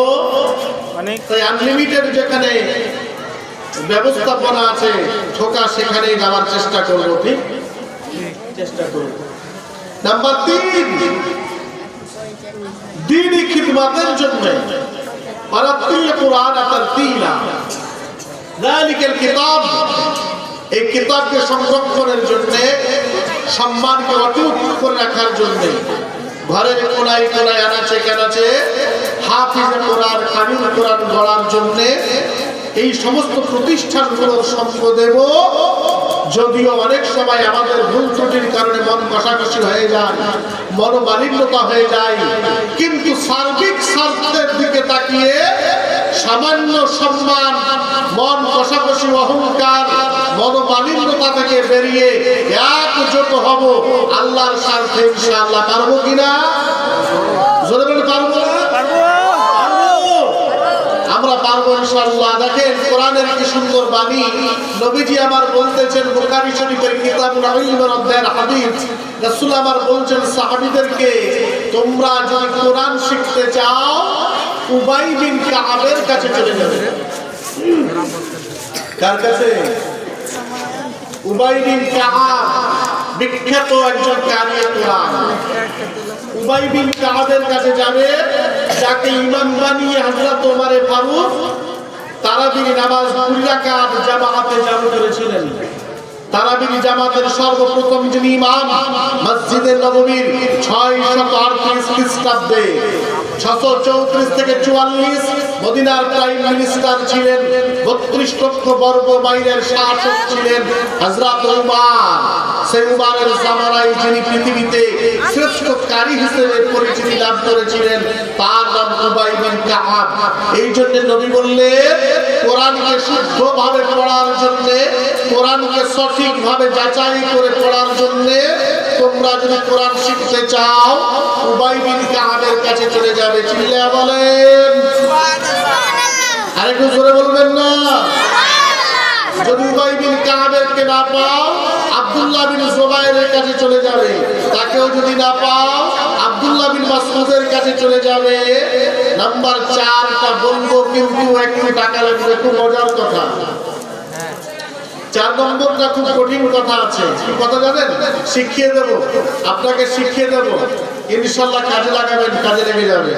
হ্যাঁ আমি শিখিয়ে দেবো, আপনাকে কাজে লেগে যাবে। পরীক্ষা করেছি আমি নিজে, দীঘার সৈকতে গিয়ে পাথরের উপরে বসে সঠিক কিনা একটু যাচাই করি। সঠিক তো বটেই, কিন্তু আমি আমার দ্বারা পরীক্ষা করেছিলাম কতখানি কার্যকর হয়, আমি সেখানেও রেজাল্ট পেয়েছিলাম। জোরে বলেন সুবহানাল্লাহ। আপনি জোরে বলবেন না? দীঘার জলোচ্ছ্বাস দেখতে যাইনি, দীঘার মনোরঞ্জন পরিবেশ দেখতে যাইনি, গিয়েছিলাম আল্লাহর কোরআনকে নিয়ে একটু আনন্দ করবো। দীঘার পাথরে ঘাটে গিয়ে যখন পড়েছিলাম, বসে বসে আল্লাহর নবী পাকের হাদিস মুবারককে স্মরণ করে যখন সেই জায়গায় টান মেরেছিলাম, দীঘার সমুদ্র পর্যন্ত প্রমাণ করে দিয়েছিল আমি ছাত্রদিনকে দীঘার সমুদ্র কোরআনের কথা শুনতে পাই। জোরে বলুন, আজকে জোরে বলা যাবে না। মুসলমান, তুমি মুসলমান হও, তুমি তোমার ঈমান বাঁচাও। তোমাকে দেশ বাঁচাতে হবে না, তোমাকে জাতি বাঁচাতে হবে না, তুমি তোমার ঈমান বাঁচাও, তোমার দেশ বেঁচে যাবে। তুমি তোমার ঈমান বাঁচাও, তোমার ধর্ম বেঁচে যাবে। তোমাকে ঝাঁপাতে হবে না, তোমার পক্ষ নিয়ে ঝাঁপিয়ে আসবে আল্লাহর পক্ষ থেকে।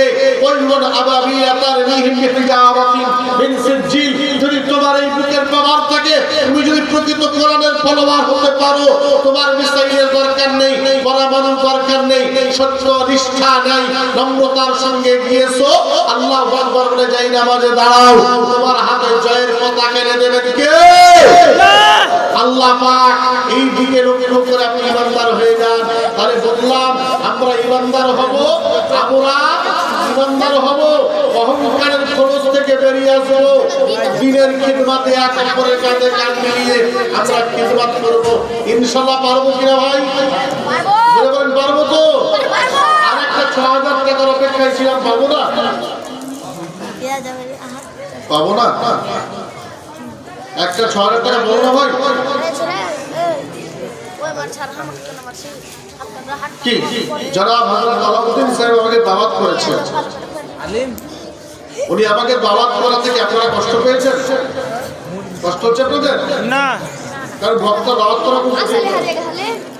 কমেডি দোষাবে, এই করবে ওই করবে, ভালো হাল হয় না,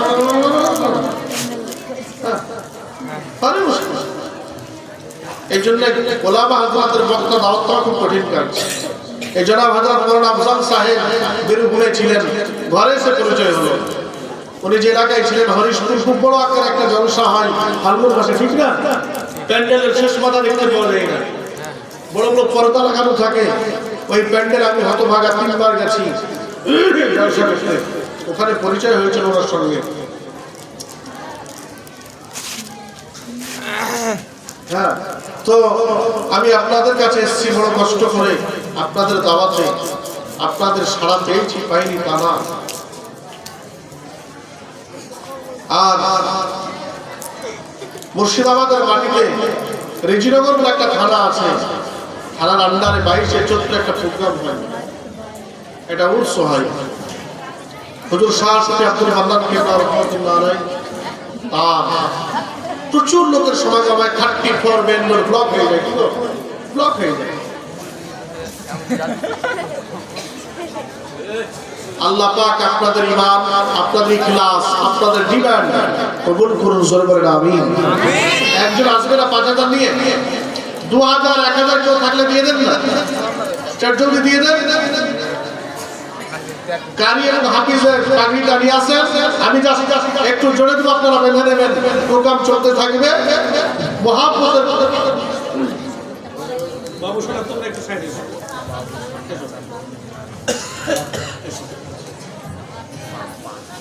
এরা আমাদের ভবিষ্যৎ, ঠিক না? জোরে বলেন, ঠিক না? হ্যাঁ।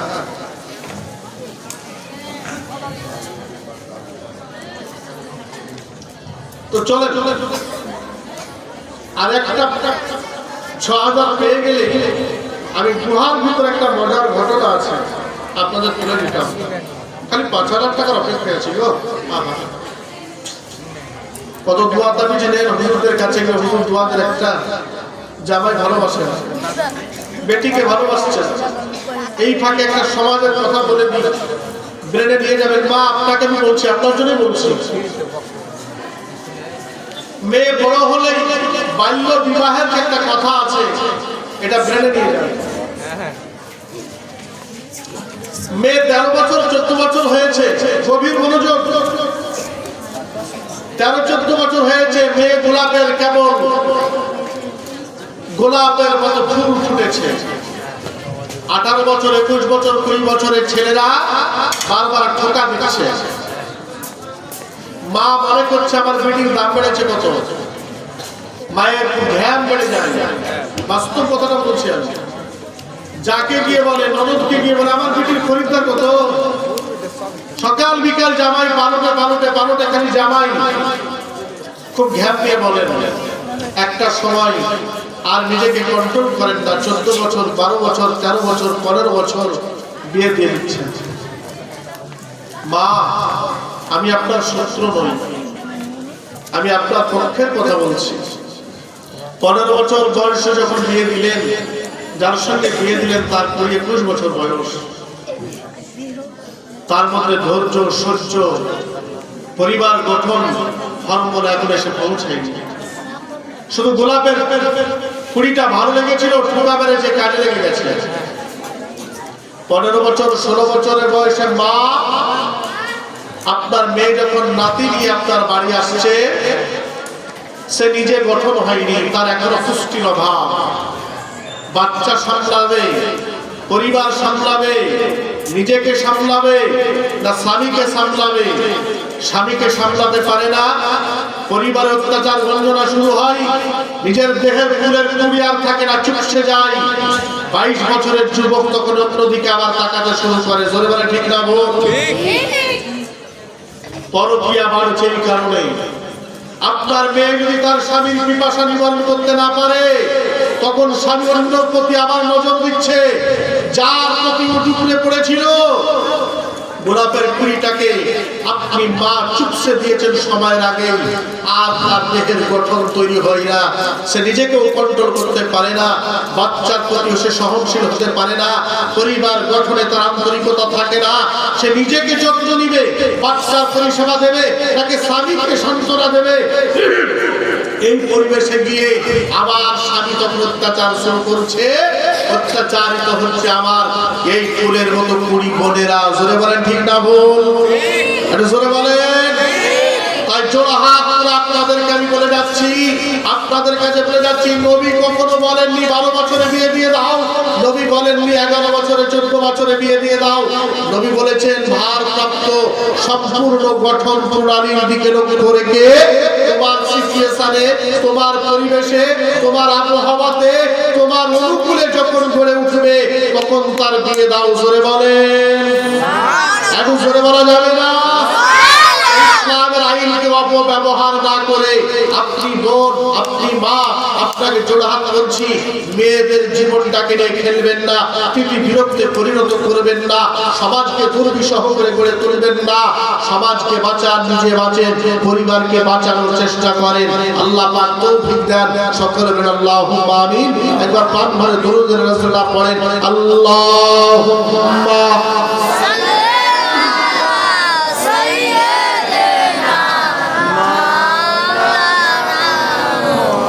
وعلى آل سيدنا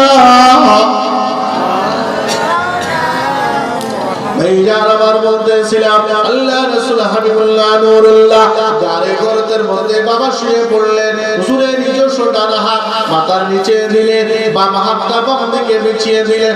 এরপরে বাবা আল্লাহ রাসূল আমার নবী আমার আম্মা খাদিজাতুল কুবরাকে বলেছিলেন, ও বিবি খাদিজা খাদিজা খাদিজা, হুজুর বলুন বলে আমার বাম হাতের উপর মাথাটা রেখে দিয়ে একটু আরাম করে নাও। অনেকটা পথ আমরা হাঁটাহাঁটি করলাম, অনেকটা আমরা খেলাধুলা করলাম, অনেকটা চলাফেরা করলাম, অনেক আদান প্রদান প্রেম বিনিময় করলাম। এবার একটু আরাম করে নাও, আরাম করে আবার আমরা বাইতুল্লাহ শরীফের দিকে চলে যাব।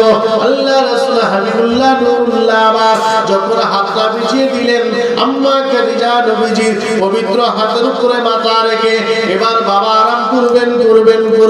ও জগৎ, তোমাকে একা ভালো লাগেনি, আমার আল্লাহ তাআলাকেও ভালো লেগেছিল, আমার আল্লাহ পাকে ভালো লেগে গেল। আল্লাহ পাক আমার বললেন, জিবরাইল আল্লাহ বলে দাও বলে দেরি করবে না, তাড়াতাড়ি চলে যাও, আমার রাসূলের কাছে চলে যাও, হাবিবুল্লাহ নূরুল্লাহ কাছে চলে যাও, আমার মা নবী কাছে চলে যাও। আমার নবীজির বাম হাতের উপরে খাদিজা মাথা রেখে আরাম করে, আমার রাসূলের হাতের উপরে বেবি খাদিজা মাথা রেখে আরাম করে। আমি আল্লাহকে বড় ভালো লেগেছে, একটু জোরে জোরে বলেন সুবহানাল্লাহ। আল্লাহ নবী হাবিবুল্লাহর উপরে আমার আল্লাহ কোরআন নাযিল করে দিলেন, হুন্না লিবাসুল লাকুম ওয়া আনতুম লিবাসুল লাহুন্না। ওগো নবী, আপনি জেনে দিয়ে দেন, স্বামী হলো স্ত্রীর সম্মান, স্ত্রী হলো স্বামীর সম্মান। নবী আদর করেছেন বিবিকে, কোরআন নাযিল হচ্ছে নবীর উপরে, একটু জোরে কি বলবেন না? নবী আদর করেছেন বেগম সাহেবাকে, কোরআন নাযিল হচ্ছে নবীর উপরে। এই নবীজির আমাদের কোরআন আল্লাহর নবী আমাদের দান করে গেলেন। ওই কোরআন থেকে বললাম বাবা, ওই কোরআন থেকে কথা বললাম, লা তুকাদ্দিমু বাইনা ইয়াদাইল্লাহি ওয়া রাসূলিহি, সূরা হুজুরাতের 26 পরে 1 নম্বর আয়াত ভূমিকার মধ্যে পড়েছিলাম। আল্লাহ তাআলা বলে দিলেন, হাবিব আপনি বলে দেন এই আয়াতটা নাযিল হয়েছিল 10ই জিলহজ, নামাজ পড়ার আগে। হযরত আবু মুসা আশআরী, হযরত কাতাদা মাইসা সিদ্দিকা বর্ণনা করেছে, এই আয়াতটা নাযিল হয়েছিল 10ই জিলহজ, কুরবানির দিন। তখন কুরবানি বা ওয়াজিব হয় নাই, সবে মাত্র কুরবানি চালু হয়েছে, ঈদুল আযহা চালু হয়েছে। আল্লাহ রাসূল যখন নামাজ পড়তে যান নাই, তখনও বাড়ি থেকে বেরোননি। বাড়ি থেকে বেরোনোর আগে আমার নবীর উপরে আয়াতটা নাযিল হয়েছিল। রসুলে কি বাবা বলতে পারবো না? আল্লাহ পাক আমার জানিয়েছিলেন, হাবিব আপনি ইমানদারকে বলে দেন, মুমিনকে বলে দেন, একজন ইমানদারের ব্যক্তি স্বাধীনতা কিচ্ছু নাই, একজন ইমানদারের ব্যক্তি স্বাধীনতা কিচ্ছু নাই। আই এম ইন্ডিয়ান, আমি ভারতীয় জাতি, আমি ভারতীয় নাগরিক, আমার জন্য একটা সংবিধান রয়েছে, আমার কিছু নিজস্ব নিয়মাবলী রয়েছে, আমার কিছু মৌলিক অধিকার আছে, সর্বত্র নিজের স্বাধীনতা পাবো বললে হবে না। আল্লাহ পাক আমার নবীকে বললেন, নবী গো নবী, ইমানদারকে বলে দেন একজন ইমানদারের ব্যক্তি স্বাধীনতা বলে কিচ্ছু নাই, তার অতখানি স্বাধীনতা যতখানি আমি আল্লাহ আপনি রাসূল দিয়েছেন, আপনার দেওয়া আমি আল্লাহর দেওয়া। এই বাইন্ডিং এর মধ্যে থেকে যেতে হবে, এই বাইন্ডিং এর মধ্যে জীবন যাপন করা লাগবে, এই বাইন্ডিং এর উপেক্ষা করে গণ্ডি পেরিয়ে যাওয়া যাবে না, এই চৌহদ্দির মধ্যে লিমিট থাকতে হবে, ক্রসিং করে বেরিয়ে যাওয়া যাবে না। ও নবী গো, আপনি ইমানদারকে বলে দেন, লা তুকাদ্দিমু বাইনা ইয়াদাইল্লাহি ওয়া রাসূলি, এই ইমানদার আল্লাহ রাসূলের থেকে কখনো বাড়াবাড়ি করবে না। যদি বাড়াবাড়ি করো, আত্তাকুল্লাহ, আল্লাহকে ভয় করো, ইন্নাল্লাহ সামিউন আলিম, আমি আল্লাহ সব জানি সব শুনি।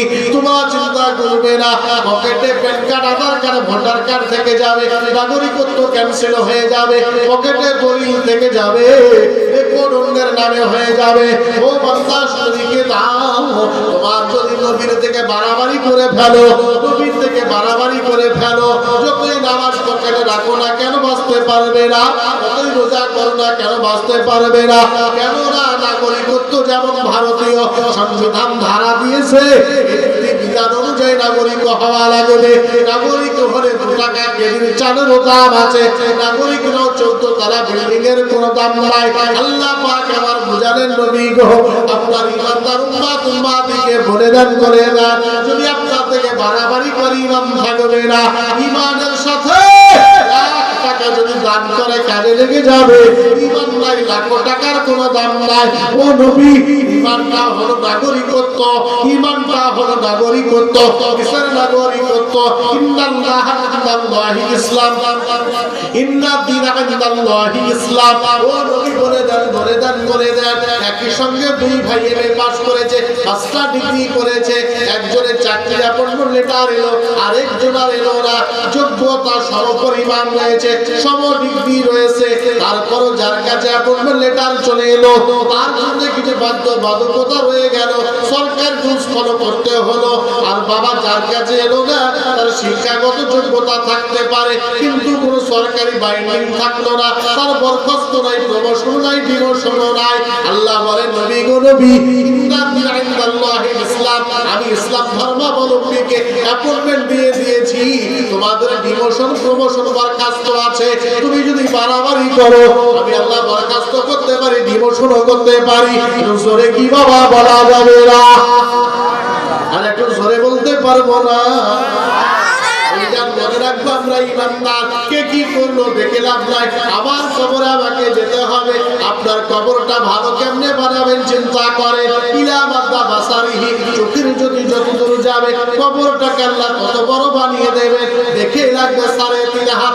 না না না না না, আল্লাহ কোরআনে বলেছেন, আওয়াবিকুম বিল হায়াতিদ দুনিয়া মিনাল আখিরা ফামা মাতাউদ দুনিয়া ইল্লা কলিল। দুনিয়াতে আমাকে সন্তুষ্ট হয়ে যাও, আমি আল্লাহ আখিরাতের জন্য বড় বড় মৌজা দিয়ে দেব। একটু জোরে বলেন সুবহানাল্লাহ। মারামারি করবে না, অন্যায় অপরাধ করবে না, হারাম অবৈধ রোজগার করবে না। একদিকে আছে সেখানে সন্তুষ্ট হয়ে যাও, একটা দোকান ঘর আছে, অপরটা জোর করে দখল করতে যেও না, চালাকি করে তাকে প্রতারক হয়ে কিনে নিও না। কেউ করে খেতে দাও, তুমিও দুটো করে খাও, নিজেকে বেশি চালাকি মনে করো না। আল্লাহ পাক আবার বললেন, হাবিব, আপনার দুনিয়াতে নিজে যত সংযমী থাকবে তাকে বলে দেন, বলে দেন, বলে দেন, কবরে নামতে দেরি, কবরটা বড় বানাতে দেরি করবো না, কত বড় বানাবো নবী বলে দিলেন। ও নবী আমার বললেন, মা, আর চোখের যদি যত দূর যাবে কবরটা তত বড় হয়ে যাবে। ওটা মৌজাটা তার খতিয়ান জেল নম্বর তোমার নামের কোনো হয়ে যাবে। একটু চিল্লা বলেন না সুবহানাল্লাহ। এই কবরটা তো 3.5 হাতের, আমাদের কবরস্থান তো 10 কাঠা, এত বড় কি করে হবে? আখিরাতের কথা দুনিয়ার সঙ্গে তুলনা চলবে না। বিজ্ঞান যেমন করে দিয়েছে, এই পৃথিবীর থেকে কোটি কোটি গুণ বড় সূর্য, সূর্য যদি এত বড় হতে পারে, ফুটবলের মতো সূর্যটা, আমার আল্লাহ কবরটাকে বড় কেন বানাতে পারেন না? ও বাবাজিরা আমার, অল্পে সন্তুষ্ট হন, আল্লাহর ইবাদত করেন, অন্যায় থেকে দূরে থাকে, তারা প্রতিবেশীকে ভালোবাসেন। আমি ভালো, সবাই খারাপ, এটা মনে করবেন না। সবাই ভালো, আমি খারাপ, এটা মনে করবেন। সংশোধন হতে পারবেন। একটু চিল্লা বলেন সুবহানাল্লাহ। মাশাআল্লাহ। কি নাম? সময় খড়িবোনা। মাশাআল্লাহ। খড়িবোনা যে কত আছে বলতে খড়িবোনা তো শেষ হচ্ছে। রানীতলা থানা নরসিংপুর খড়িবোনা, রঘুনাথগঞ্জ খড়িবোনা, হাওই দক্ষিণ 24 পরগনা আমরা বাসন্তী খড়িবোনা, ঝড়খালি খড়িবোনা, এখানে খড়িবোনা। আপনি ওই বিলাসপুর বেরিয়ে যান খড়িবোনা, কিষানগঞ্জ থেকে ডান দিকে চূড়াচুড়ি ঢুকে যান গল্পঘর খড়িবোনা। খড়িবোনা আছে কত? অসুবিধা নেই, আমরা শ্মশানই খড়িবোনা, ঠিক কিনা? আমরা এখানকার খড়িবোনা। সামায়ক সাহেব জান ভরে উৎসর্গ করেছেন, দান করেছেন। আল্লাহ পাক তার তৌফা সিন্নিকে কবুল করুন। সকলে বলেন আল্লাহুম্মা আমিন। ভাইরা, আপনার সামনে মোটা আর একটা এগোবো না, এক হাত রেখেছেন, রাখার পরে আল্লাহ কোরআনের আয়াত নাযিল করলেন। আয়াতটাকে নিয়ে গবেষণা শুরু হয়ে গেল। এর আগে ছিল না বাবা, সেদিন থেকে আইন পাশ হয়ে গেল, সেদিন থেকে আইন পাশ হয়ে গেল। স্বামীর বাম পাশে স্ত্রী শোবে, স্বামীর বাম পাশে স্ত্রী থাকা হলো নবীজির সুন্নাত। জোরে বলে কয়টা সুন্নাত শিখালাম?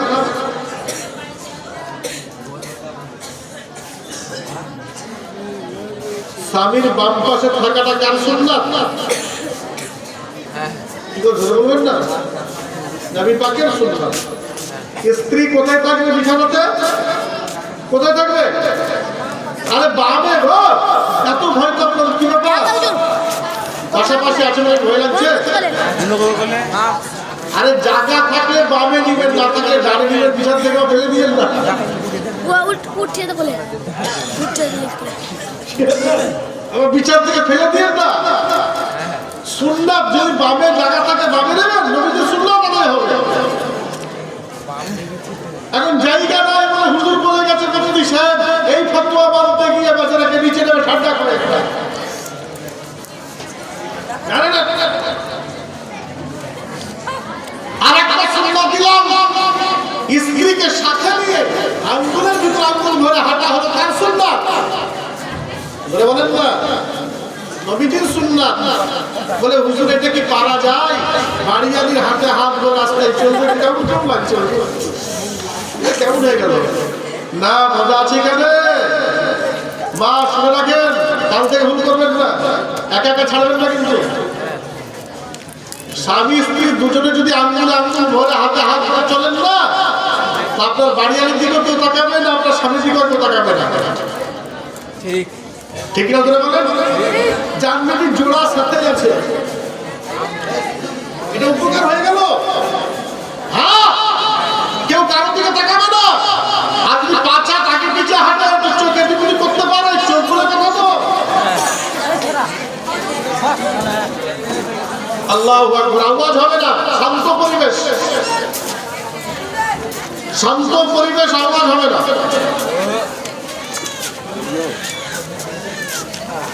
আপনারা ধীরে ধীরে নয় দর্শক, তাজরির পরিবেশ কাম ধরে পরিবেশ দেখবেন, মঞ্জার দেখবেন, আনন্দের সাথে উপলব্ধি করবেন,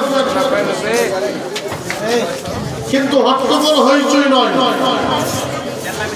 শান্ত পরিবেশ বজায় রেখে আমাদের কাজ হবে ইনশাআল্লাহ। গুনগুন করে দরুদ পড়েন, আল্লাহুম্মা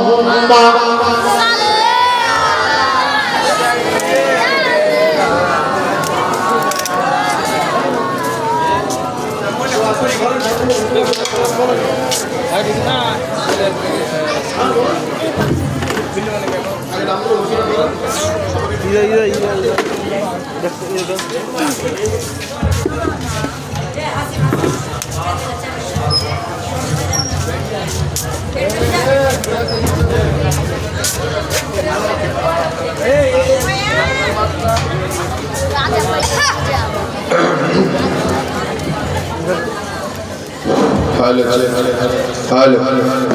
বেশ বড় বেশ